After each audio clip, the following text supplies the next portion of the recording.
Welcome to Storytimer at Large. Pamela Ann Smith. Pamela Ann Smith went for a walk on the evening of August 24th, 1975.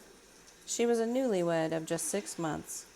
She and Gerald Smith had been married earlier that year in February.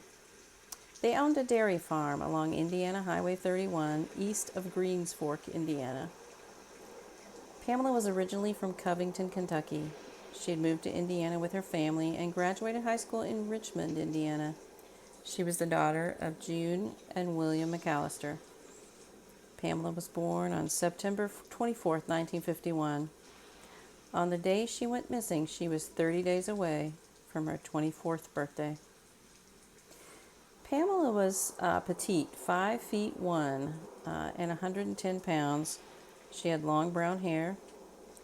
7 agonizing months would pass before Pamela would be found in a cornfield by a highway worker.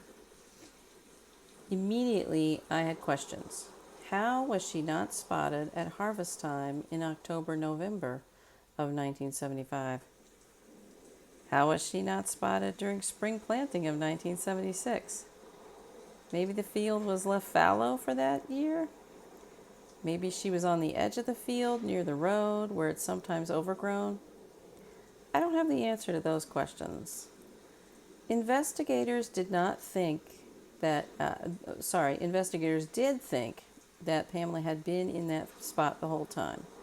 The level of decomposition was such that it seemed obvious she had been there the whole time she was missing. A Henry County highway worker, Mr. Reed Vincent, was running a road grader when he spotted her body. If you don't know what that is, you probably did not grow up on a gravel road like I did. It's a big vehicle made for scraping the rock road flat again. The driver's seat is pretty high up, so he must have had a much better view than a car or truck. As people drive on a gravel road, ruts are formed where their wheels are rolling. Gravel gets high in the middle and on the sides. So the road graders come through on a regular schedule and scrape it back into place. This particular fellow, Mr. Reed Vincent, said that he saw the body 2 months before, but thought it was a dead animal. This time he saw that it was actually the body of a human. If you find yourself frustrated with the fellow on the road grader, take a deep breath and remember that nobody was prepared for the number of bodies that the violent crime wave of the 1970s and 1980s was going to leave behind. No one was prepared for this. Mr. Vincent's brain was programmed to interpret what he first saw as a deer and not a human. You're just not expecting to see a dead body on your daily work route. Pamela's farm was located east of Greensfork. Her body was found west of Greensfork near Strawn, Indiana. Pamela's cause of death was undetermined according to her death certificate. She suffered a skull fracture, but the death certificate mentioned that she was tentatively identified by clothing found at the scene and her wedding ring. It sounds like her clothes were found there, but we don't know if they were on her body or off her body.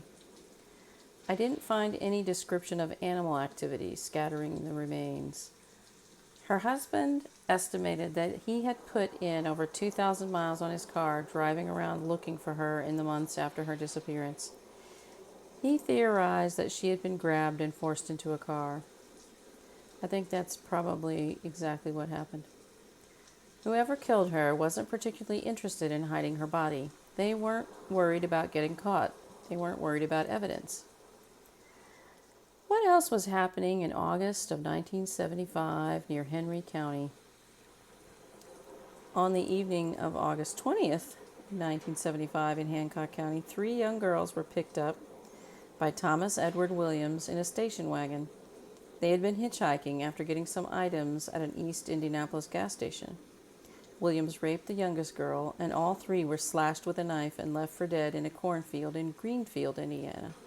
That's not too terribly far from where Pamela Ann Smith was found. It's in the same general area of Indiana. All three of those young girls would miraculously and thankfully survive. Recently, DNA would connect Thomas Williams to this vicious attack.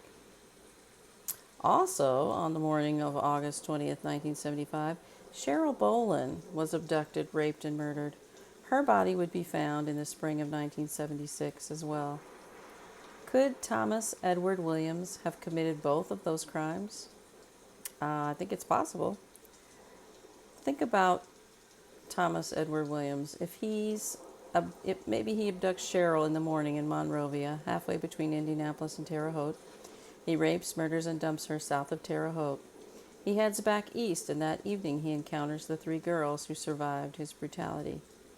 4 days later, he's driving along the same east to west stretch of central Indiana and encounters Pamela Ann Smith.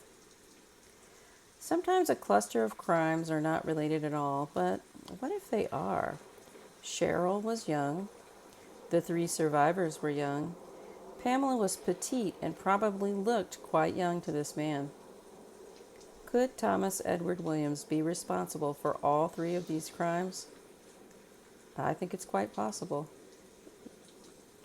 Stephen Timothy Judy is also a possible suspect, but most of his crimes were clustered around the Indianapolis area, but that doesn't mean he's not capable of being over there. Jeffrey Lynn Hand is not a suspect. He was in custody at that time in 1975, so it can't be him. Pamela Ann Smith had a long life ahead of her. She was a new bride on a dairy farm. She lived in the peace and quiet of the country. It should have been an idyllic time. It should have been just the beginning of her life story.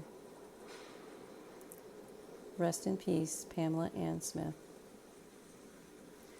I'm going to post contact information if you have tips about this case, anything that